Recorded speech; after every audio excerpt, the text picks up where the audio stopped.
Namun pada kali ini mungkin saya akan memfokuskan kepada satu kepada satu aspek peristiwa sejarah penting yang banyak berlaku pada bulan Rabiul Akhir, iaitu hubungan Rasulullah sallallahu alaihi wasallam dengan kaum Yahudi ataupun masyarakat Yahudi di kota Madinah. Sejarah mencatatkan bahawa hubungan Rasulullah sallallahu alaihi wasallam dengan kumpulan Yahudi ataupun masyarakat Yahudi, komuniti Yahudi yang berada di Madinah setelah penghijrahan berlaku, sebenarnya berada sentiasa di dalam keadaan yang tidak stabil, keadaan yang tegang, namun semuanya dapat dihadapi oleh Rasulullah sallallahu alaihi wasallam dengan baik. Sikap sebenar Rasulullah SAW terhadap kaum Yahudi adalah sikap tidak pernah Rasulullah SAW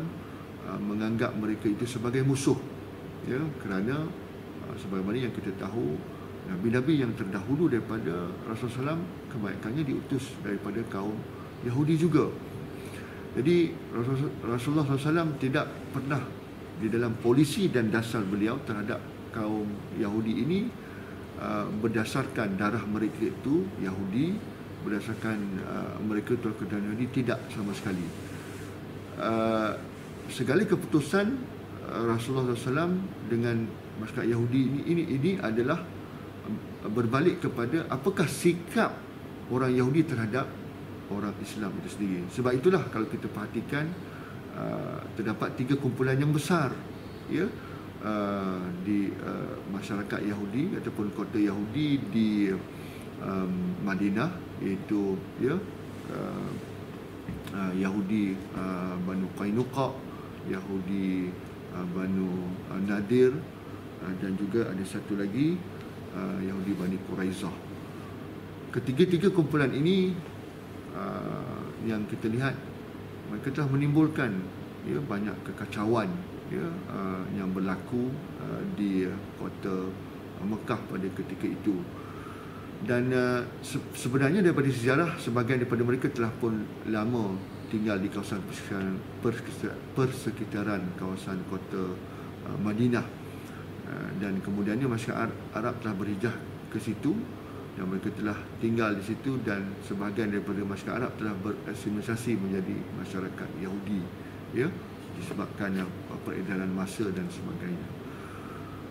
Contoh yang kita boleh lihat, mereka ni banyak menguasai ekonomi pada ketika itu dan banyak mendominasi sistem keuangan pada masa itu,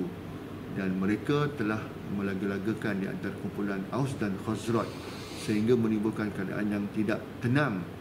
dan hasil daripada situlah mereka boleh memanipulasi, memonopoli keadaan sehingga keadaan ekonomi politik dikuasai oleh mereka, sehinggalah kedatangan Rasulullah SAW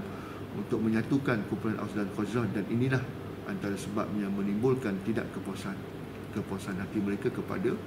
Islam dan Rasulullah SAW sendiri. Sebagai contoh yang saya boleh nyatakan di sini, kita lihat saja sikap Bani Quraizah ketika berlakunya perang Ahzab ataupun perang Khandaq, di saat ketika umat Islam itu diserang daripada sebelah luar oleh kaum musyrikin Mekah yang telah bersatu dengan kaum-kaum Arab. Mereka telah Quraizah telah berpaling tadah, seolah-olah ingin menyokong kumpulan-kumpulan yang menyerang kota